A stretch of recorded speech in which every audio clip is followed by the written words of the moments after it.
buenas tardes a todos. Hoy estamos con Antonio Pita para hablar de Data Science. Antonio es Global Head de Inteligencia Artificial y Analytics en Telefónica y cuenta con más de 20 años de experiencia en proyectos de inteligencia artificial, machine learning y data science. Así que podemos aprovechar esta experiencia para hablar de proyectos y casos de usos reales para tener una perspectiva práctica de esta tecnología. Durante la charla podéis hacernos llegar las preguntas que tengáis a través de los diferentes chats de las plataformas que estamos utilizando para esta retransmisión e intentaremos contestarlas todas al final. Así que nada, solo me queda agradecer a Antonio su disponibilidad, a Telefónica su colaboración y sin más os dejo con Antonio y Buenas a todos, bienvenidos esta tarde. Lo primero que quiero agradecer es a Icertis la invitación y en particular a Aitor, que me haya invitado a compartir esta tarde con vosotros, en la que vamos a hablar de casos de uso reales, porque siempre vemos pues, todo lo que puede hacer la inteligencia artificial, que muchas veces parece magia, pero la realidad que nos encontramos es que es ciencia, es tecnología y que estamos en un momento en el que realmente podemos hacer mucho más que hace 10 años. Y vengo a contaros pues, casos reales que estamos ejecutando en Telefónica Tech, a nuestros clientes corporate para que os puedan servir como referencia de lo que se puede hacer y se está haciendo actualmente. No esperéis magia, porque la magia no existe, pero sí esperar pues, buenas ideas, buenas aproximaciones y sobre todo cosas reales, que muchas veces pues no abundan tanto. No sé si veis la presentación. Perfecto, ahora ya la podemos ver. Bueno, lo primero voy a empezar presentando un poco qué hacemos en Telefónica Tech. Telefónica Tech es una unidad del grupo Telefónica, es una empresa que ofrece servicios B2B, es decir, ofrecemos servicios a otras empresas nacionales e internacionales y siempre en el ámbito del IoT y el Big Data. Tenemos alguna cosa adicional como por ejemplo blockchain, pero nuestro foco es principalmente el IoT, el Internet de las cosas, la sensórica y el Big Data, la analítica de datos, porque al final combinan muy bien.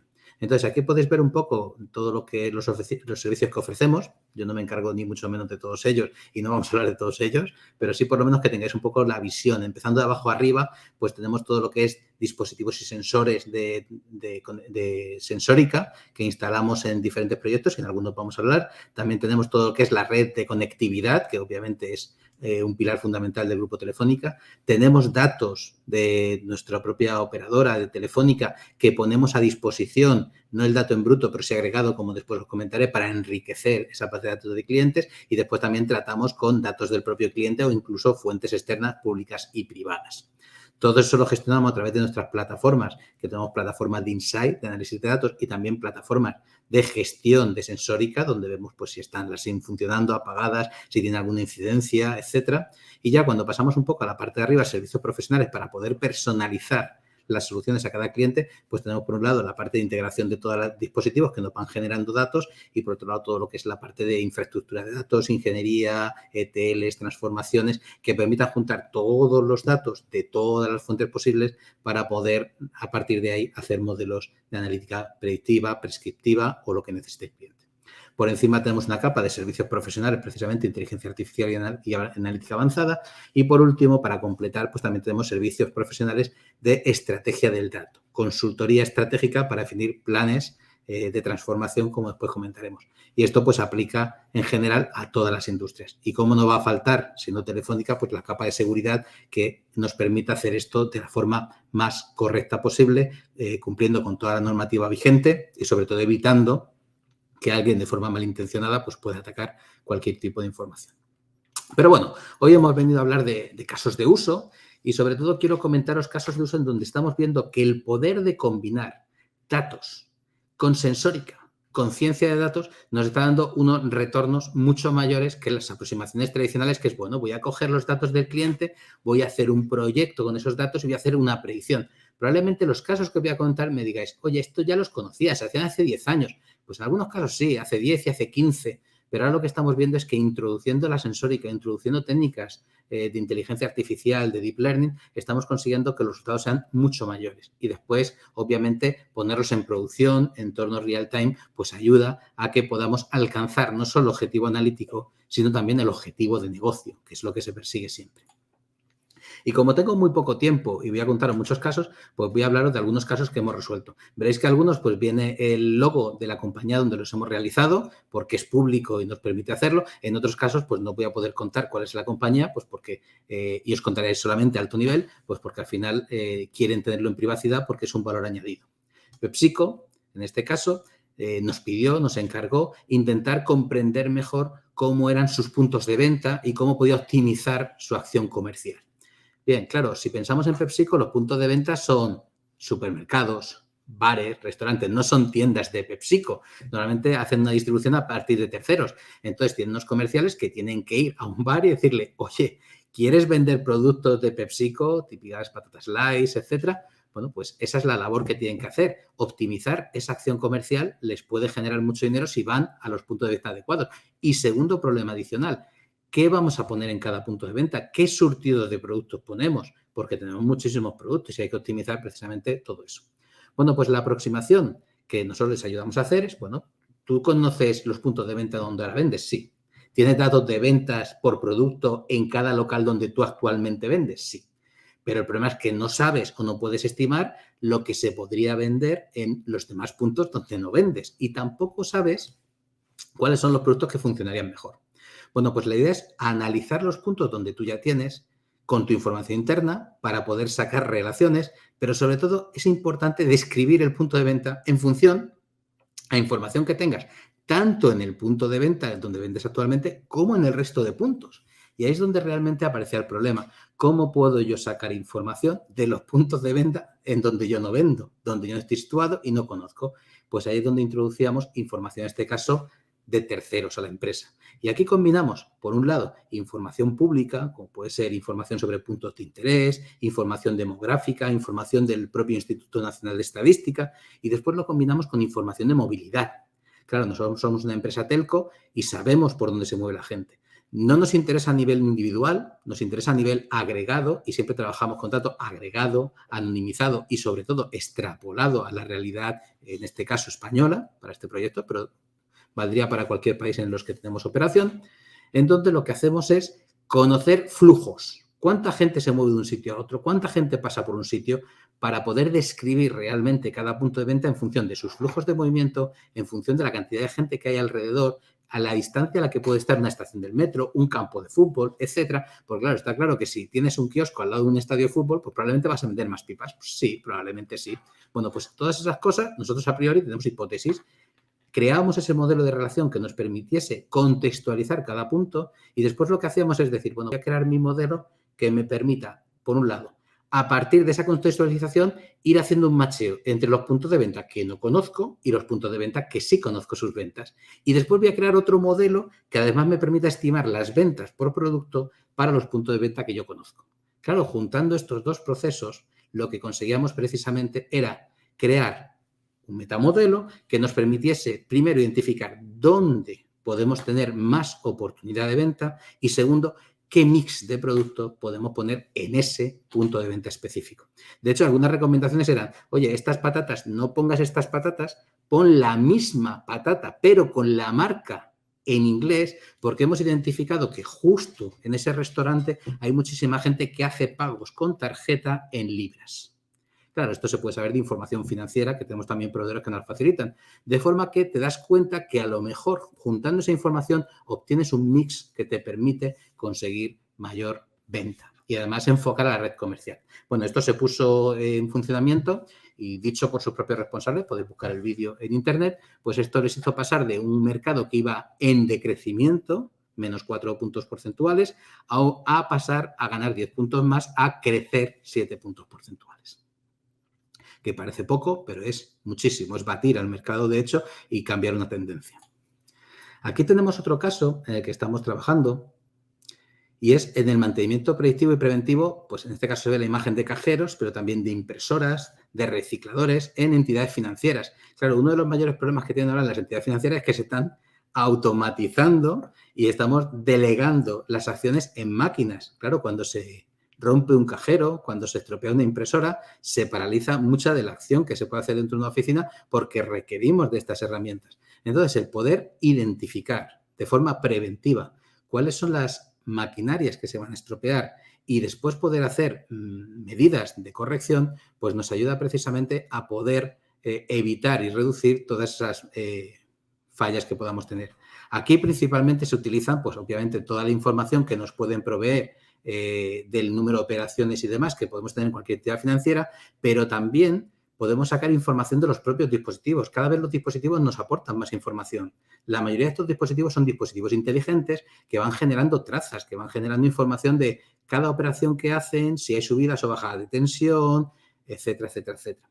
De forma que juntando toda esa información, pues puedes enriquecer estos proyectos de mantenimiento predictivo que se llevan haciendo 10, 15 años, pero que ahora introducimos toda la sensórica y también la conectividad, la información de la propia red de comunicaciones, porque muchas veces problemas que nos encontramos con la maquinaria es que se estropea porque está intentando conectarse con un servidor y hay muchos intentos de conexión y al final eso hace que no funcione del todo correctamente. Bueno, pues se empiezan a identificar no solamente roturas, no solamente subidas de tensión, sino también otros tipos de problemáticas relacionadas con la conectividad, relacionadas con el envío de datos, la recepción, etcétera, etcétera, etcétera. Y esto nos permite, pues, reducir todos los problemas que puedan tener las oficinas y, por lo tanto, ser más eficientes. Y al final, en un momento de transformación digital en el que estamos incluyendo muchísimas máquinas para que puedan hacer el trabajo, que puedan fallar, pues tiene una penalización mayor. El siguiente caso que os venía a contar es fraude de telecontadores. Me diréis, bueno, también se hace mucho tiempo. Sí, sí, pero ahora tenemos contadores inteligentes. Y ya no solo eso, es que estamos sensorizando todo el canal de distribución, porque aparte del fraude, que son las que se llaman pérdidas no técnicas, también estamos analizando lo que son las pérdidas técnicas. Claro, el agua, el gas, la electricidad se produce o se almacena en un sitio y se transporta hasta el punto de suministro.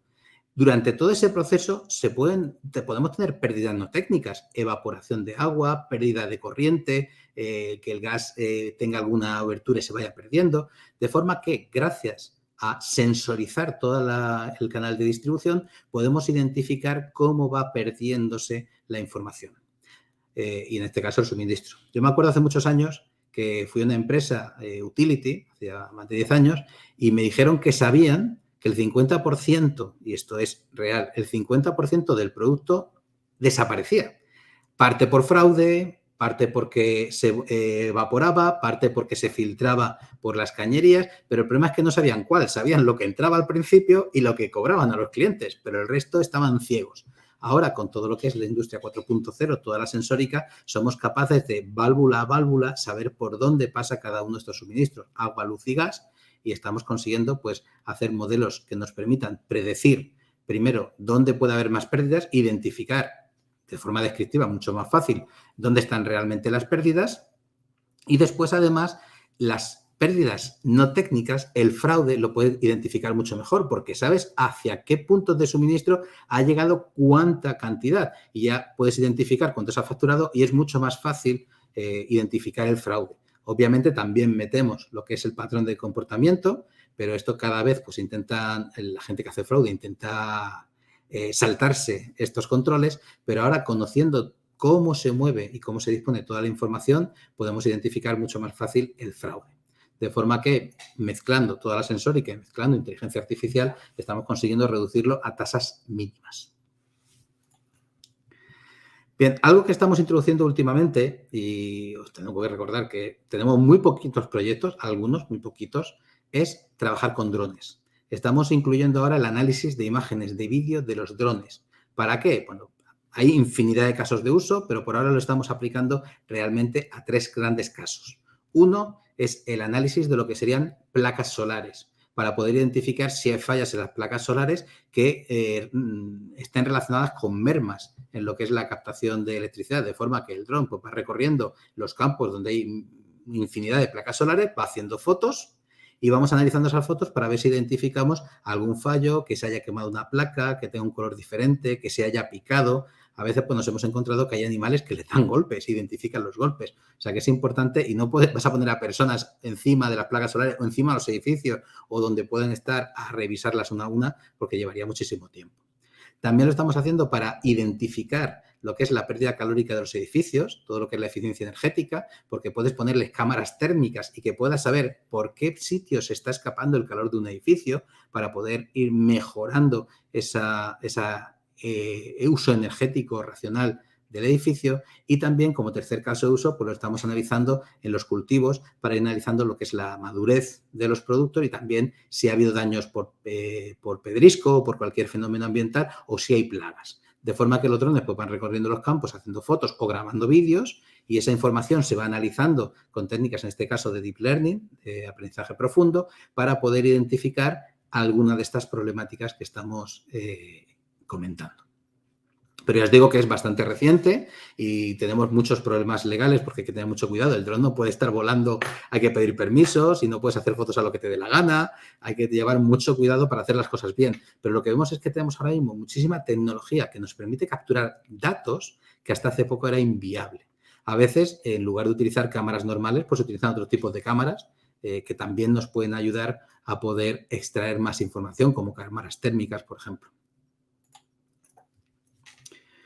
Otros casos que es bastante habitual pues, es cómo ir mejorando el conocimiento del cliente y mejorando el portfolio de productos. Igual que hablábamos de PepsiCo, que quería conocer sus puntos de venta y definir el portfolio, pero las tiendas o los locales no eran propios, podemos plantearnos qué pasaría si yo tengo los locales en propiedad, si son míos. Oye, pues todavía puedes hacer más cosas. Claro, tienes los tickets de venta, puedes saber qué tipo de clientes vienen a qué horas. Bueno, pues en el caso que os comento que tenía todavía mayor complejidad es de tiendas de duty free, tiendas de aeropuerto, que aquí la complejidad es que el tipo de cliente cambia cada hora en función de los vuelos que vengan.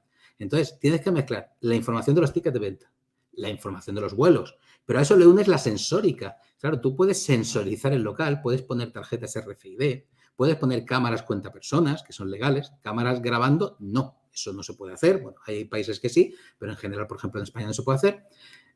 Puedes ir poniendo pantallas donde interactúe la gente o la gente vaya preguntando y también puedes tener otras pantallas que reaccionen ante toda la información que tú tienes y que sepas, oye, en las próximas 2 horas lo que tenemos es que nuestro modelo dice que el mejor producto que hay que poner ahora a la venta o en promoción son estos productos porque son los que más se van a vender en función del público que ahora mismo tengo en el aeropuerto y en función de la gente que se está moviendo por la zona con la movilidad.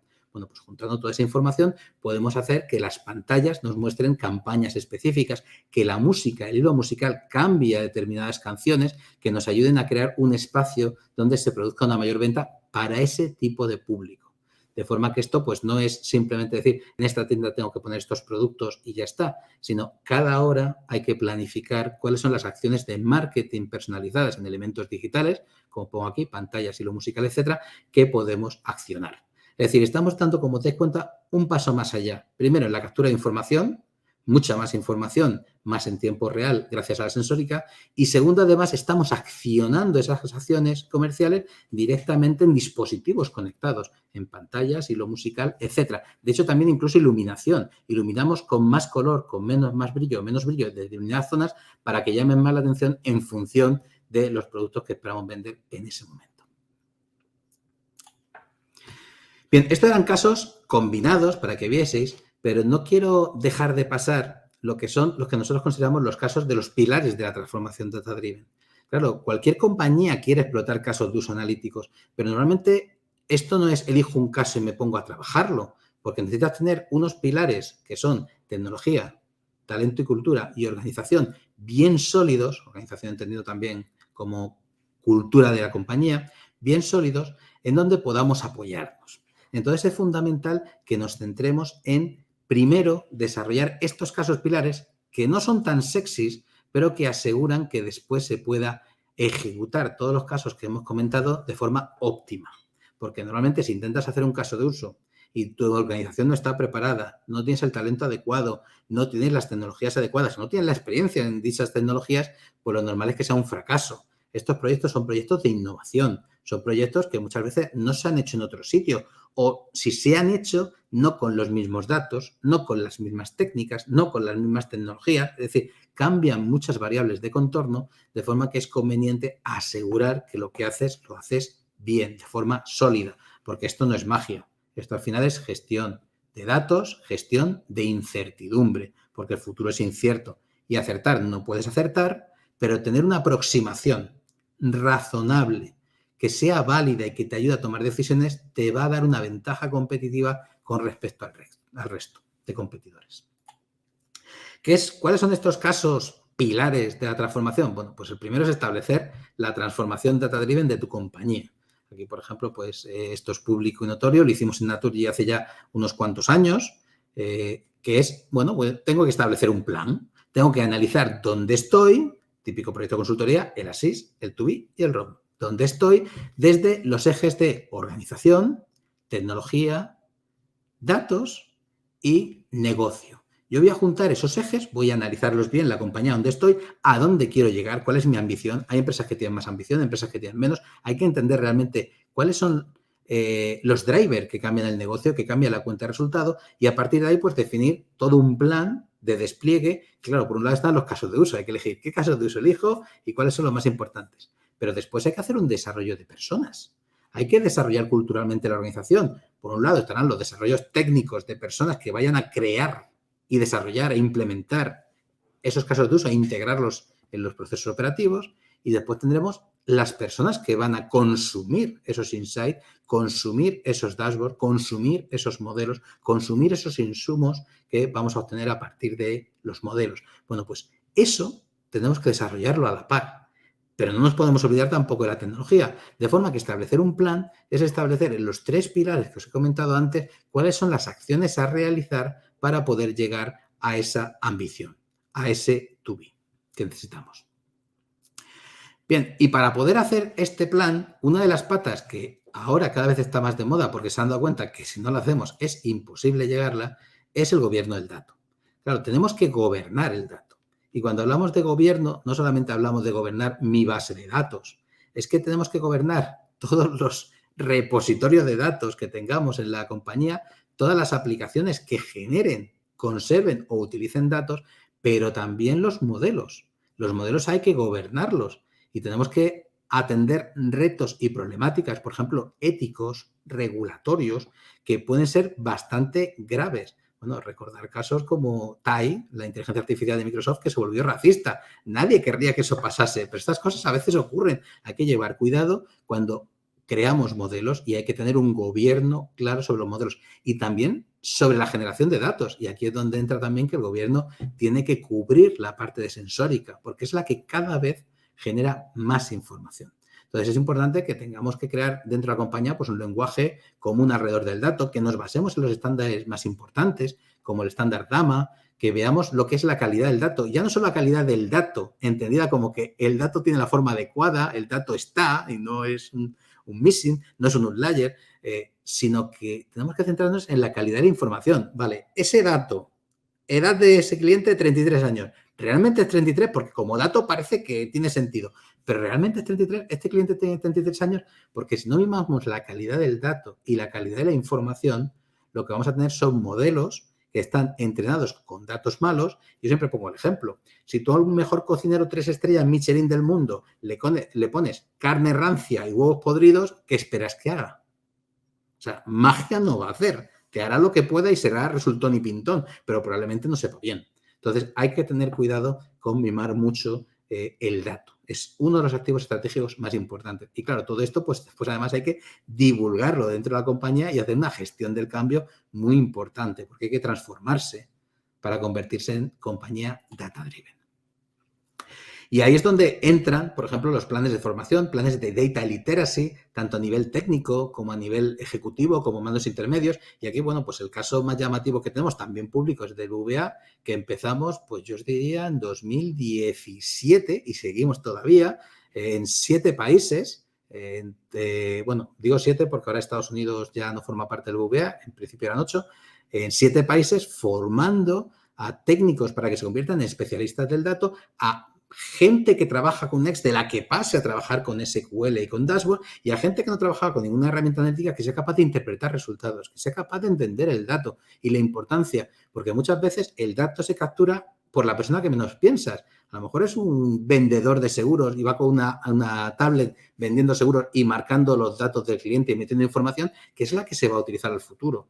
Si ellos entienden que esos datos son cruciales, que la captura de información es clave, entonces pondrán mimo y obtendrán mejores resultados. ¿Por qué? Porque los modelos aprenderán mejor, recibirán mejores recomendaciones, mejores enfoques de oportunidades comerciales y, por lo tanto, podrán conseguir que su trabajo sea más adecuado. Y, obviamente, gestionarás al cliente muchísimo mejor si la información es fidedigna. Entonces, estos planes de Data Literacy son fundamentales para que la compañía avance al mismo ritmo. Si no, muchas veces te encuentras que tienes un equipo técnico muy potente, unos científicos de datos, ingenieros de datos, ingenieros de Machine Learning, arquitectos Big Data muy potentes, pero lo que crean nadie lo consume, porque el consumidor no entiende qué es este proyecto de ciencia de datos, no lo comparte, no sabe qué hacer con él.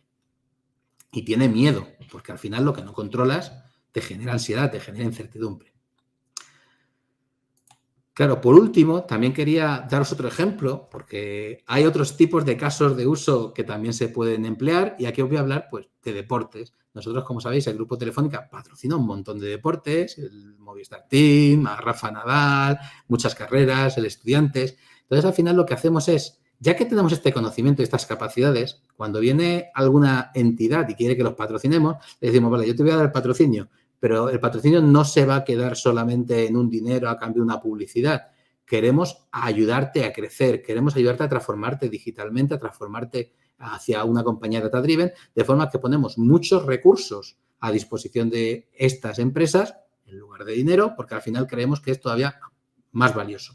Y entre ellas, pues obviamente, todo lo que es la parte de la sensórica y la inteligencia artificial, de forma que estamos ayudando pues, a desarrollar muchos tipos de deportes. A mí uno de los que más me llama la atención es el que está arriba a la derecha, el Movistar Riders, que es un equipo de League of Legends, un eSports, que lo que les hemos ayudado es a desarrollar una capacidad de, analizando mediante un casquito que se ponen los jugadores, sus ondas cerebrales, cómo van actuando en función de la partida que van desarrollando y cogiendo la información de esa partida, son datos digitales, intentar ver cómo actúa una persona en determinadas circunstancias para saber en determinados momentos pues quién es el que tiene que realmente atacar, quién tiene que defender, quién trabaja mejor bajo presión y esto les sirve para ir analizando esas partidas, además hacer de scouting, porque vas identificando, como puedes sacar información de partidas públicas, puedes identificar buenos jugadores, ya no tienes que estar viendo el partido como antes en el fútbol, ya puedes coger, enganchar al ordenador y empezar con un modelo a ir analizando perfiles y estrategias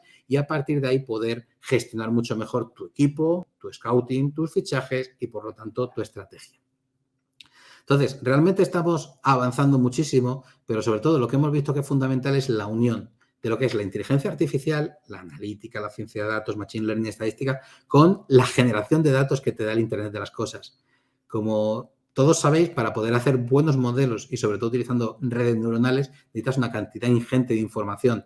Hasta ahora no era factible porque las bases de datos más grandes tenían muchos datos, pero no suficientes para entrenar modelos tan complejos. Ha sido gracias a la sensórica, gracias a las cámaras, gracias a los sensores de sonido, los sensores de movimiento, los que emiten algún tipo de información, como la temperatura, la humedad, etcétera, los que realmente nos están permitiendo poder un salto de calidad. Bueno, ahora los últimos proyectos que estamos realizando más gordos casi consisten en hacer una fábrica entera. Pues casi ponemos hasta los ladrillos, pero al final pones la conectividad, la red privada de 5G, además te pongo los servidores, te sensorizo todo el proceso de fabricación, de forma que tienes un seguimiento en tiempo real de cómo está funcionando cada una de las partes de tu proceso. Además, modelos predictivos de cómo va a ser la calidad del producto antes de que salga, por si tienes que modificar algún patrón en alguna máquina para asegurarte que la calidad está dentro de tus márgenes. Bueno, pues todo eso ya es una realidad y las empresas, principalmente en este caso las industriales, se están transformando gracias a la sensórica, pero no solo las industriales, todo tipo de compañías, todo tipo de empresas están cada vez dándose cuenta que la generación de datos que te proporciona el IoT junto con un buen análisis realmente es una ventaja competitiva actualmente. Y esto era un poquito lo que os quería comentar esta tarde.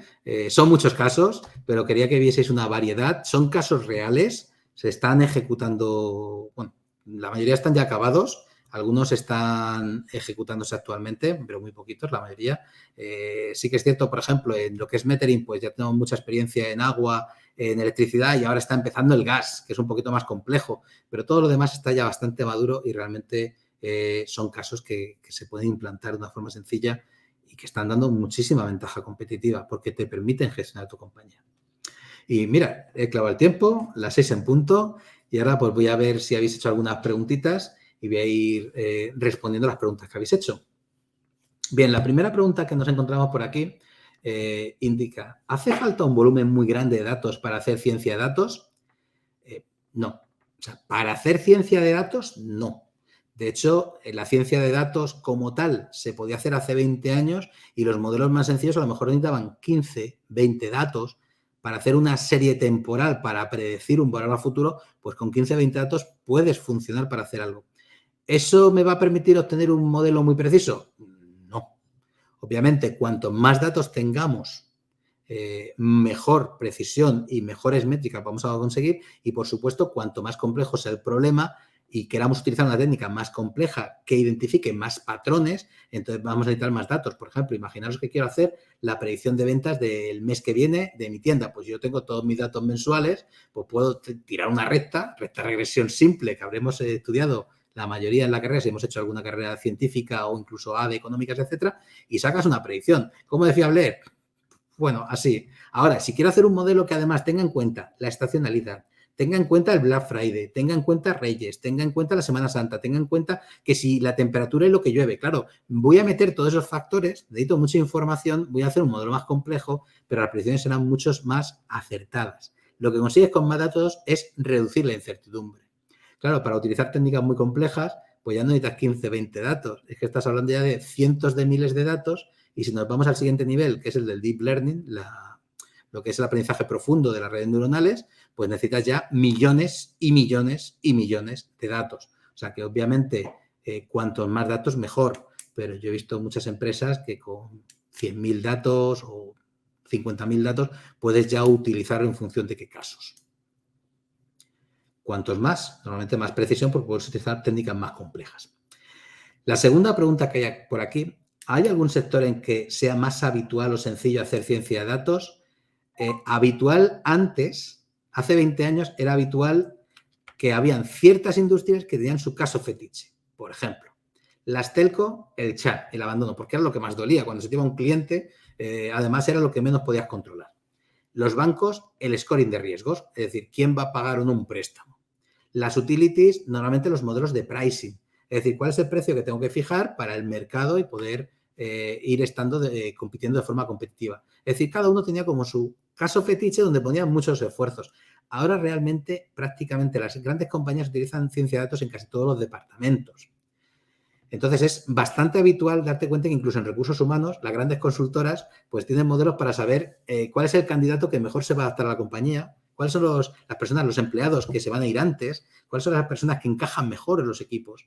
Y esto se está extrapolando a cualquier tipo de compañía. Así que si lo vemos ya en recursos humanos, pues nos podemos imaginar que lo podemos ver prácticamente en cualquier departamento. La logística está avanzando mucho. Ahora, sencillo. Sencillo, el límite te lo marcas tú. Puedes empezar con un modelo sencillo que se puede hacer en un Excel. Es decir, hay muchas veces que empiezas haciendo modelos sencillos con un Excel o con hoja y papel y puedes llegar a que sea lo complejo que tú quieras.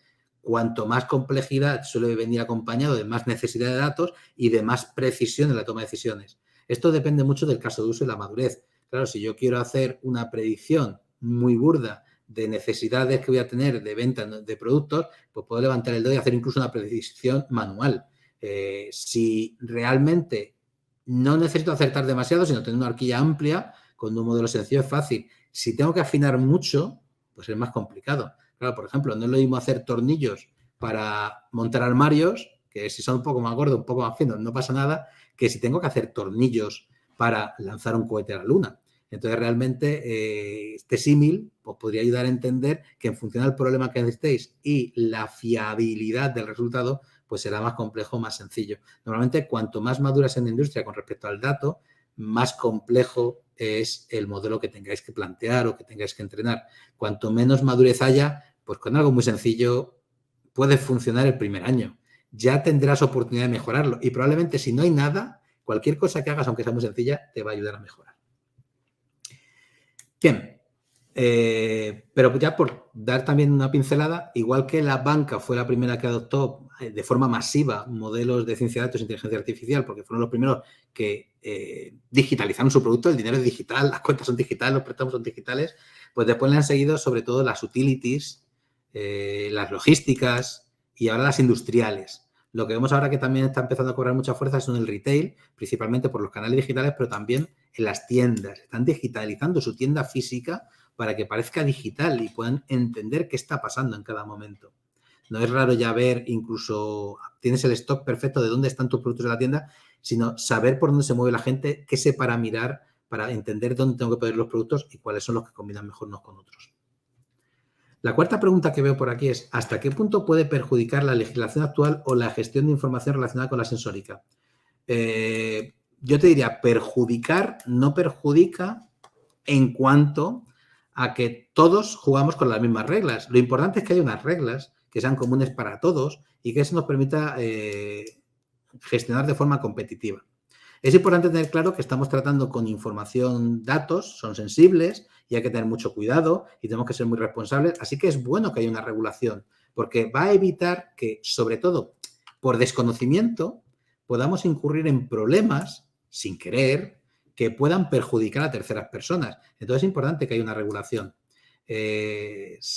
No me voy a poner a comparar regulaciones americana, europea, etcétera, pero sí que es cierto que sí que es deseable que a nivel mundial todas las empresas, ya que competimos a nivel mundial, tengamos todas la misma legislación, porque al final el problema de los datos es común a todas. El problema de la privacidad es común, el problema de la ética es común y yo creo que vamos a ir tendiendo de forma paulatina a una normativa internacional común para tanto el uso de los datos como el tema de la sensórica, la conectividad, el lanzar los datos y que tengamos seguridad y privacidad en esas comunicaciones. Es un tema muy complejo. Nosotros tenemos la suerte de ser un actor fundamental ahora mismo en todo este proceso porque somos uno de los dueños de las vías o de las tuberías de comunicación. Entonces eso nos hace ser partícipes de todo lo que está pasando y sobre todo actores principales. Y el tema de la seguridad pues es uno de los que más nos preocupan. La seguridad, la privacidad, porque al final es el desarrollo de las propias compañías. Si no confían en los canales que transmiten la información, pues va a ser difícil que quieran utilizar tecnologías como la nube o que quieran juntar datos que tienen en distintos países, porque al final pues hay un riesgo que estamos intentando minimizar. Quinta pregunta, ¿cuánto de importante dirías que es la parte de cultura que comentabas? Yo diría que es la más importante. Y si buscáis vídeos míos en algún sitio, veréis que el tema del data literacy, la evangelización de datos, o en mi propio blog, donde escribo sobre estos temas, siempre digo que es el pilar fundamental, las personas. Yo he visto proyectos donde has cogido datos de gran calidad, nunca son perfectos, siempre hay un montón de problemas en todas las empresas, muchísimos, pero bueno, dentro del estándar de gran calidad, hemos cogido tecnologías muy buenas, caras, robustas, hemos puesto equipos técnicos muy profesionales, has hecho un buen trabajo y después no se ha llegado a utilizar porque los procesos operativos donde querías introducir esa toma de decisión están gestionados por personas que al no entenderlo les da reparo.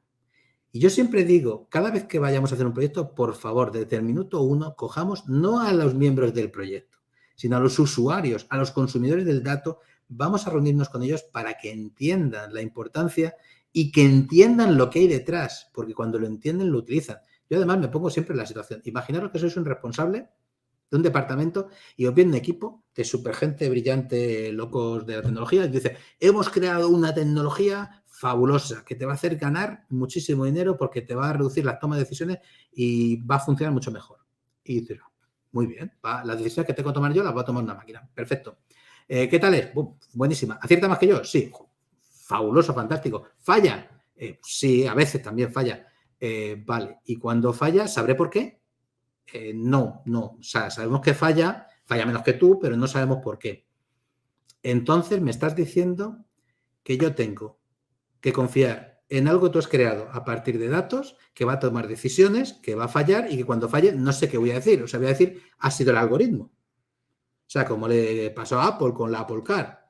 O sea, que sea sexista y le dé 10 veces más crédito a los hombres que a las mujeres en igualdad de condiciones, eso es el algoritmo. Y yo, que soy responsable de este puesto, tengo que decir eso.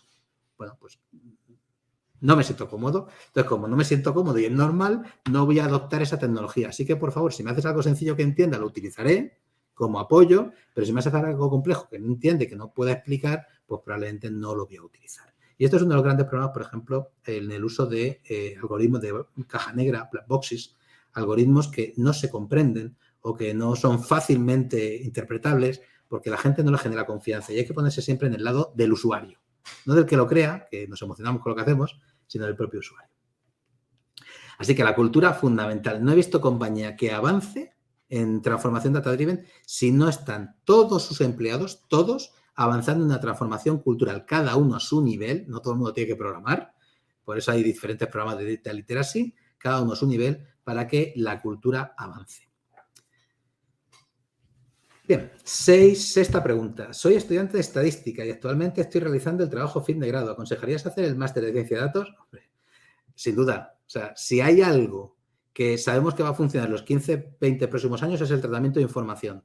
De hecho, hoy por hoy hay una inflación de salario brutal porque no hay perfiles. Hay una demanda brutal porque todos los departamentos, todas las empresas que puedan permitírselo, quieren aprovechar el valor del dato porque es lo que le puede dar la ventaja competitiva. Departamentos de logística, departamentos de inversiones, departamentos de fabricación, departamentos de producción, cualquier departamento de la compañía, obviamente los de marketing, etcétera. Y no hay.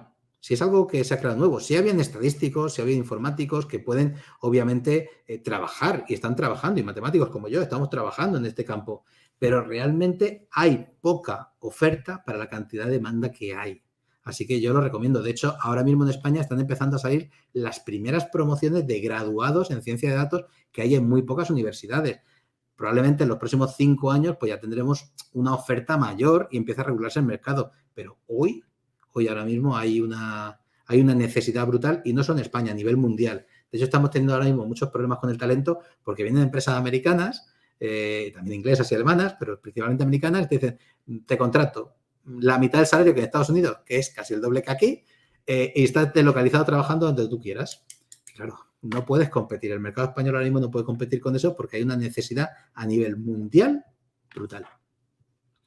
Y lo siguiente creo es fin de las preguntas. Así que, en principio, parece que no tenemos más preguntas. Espero que os haya sido de interés y me tenéis a vuestra disposición en redes sociales, LinkedIn, etcétera. Pues muchísimas gracias, Antonio. No sé, yo creo que nos has expuesto de forma muy clara las posibilidades que ofrece el Data Science. Por cierto, me ha gustado mucho la parte que has dedicado a los proyectos pilares, ¿no? De la cultura del gobierno del dato, porque no es llegar y empezar a hacer Data Science, ¿verdad? Hay que tener unas bases para poder construir estos proyectos, ¿no? Y sacarle toda la potencia a los datos. Claro. Por ejemplo, bueno, yo siempre digo que si quieres conducir un Ferrari, primero sácate el carnet. Porque si te subes a un Ferrari con 18 años, pues sí, vas a acelerar. La sensación de velocidad es la hostia, pero después de la primera curva hablamos. Correcto. Pues nada, también gracias a todos los que os habéis conectado a través de las distintas plataformas que hemos utilizado. Espero que os haya resultado al menos tan interesante como a nosotros. Y bueno, que los ejemplos que hemos visto os den ideas para nuevos proyectos. Así que sin más, os invito a que estéis atentos a nuestras redes sociales para las próximas jornadas que iremos publicando. Y nada, un saludo. Muchas gracias. Gracias.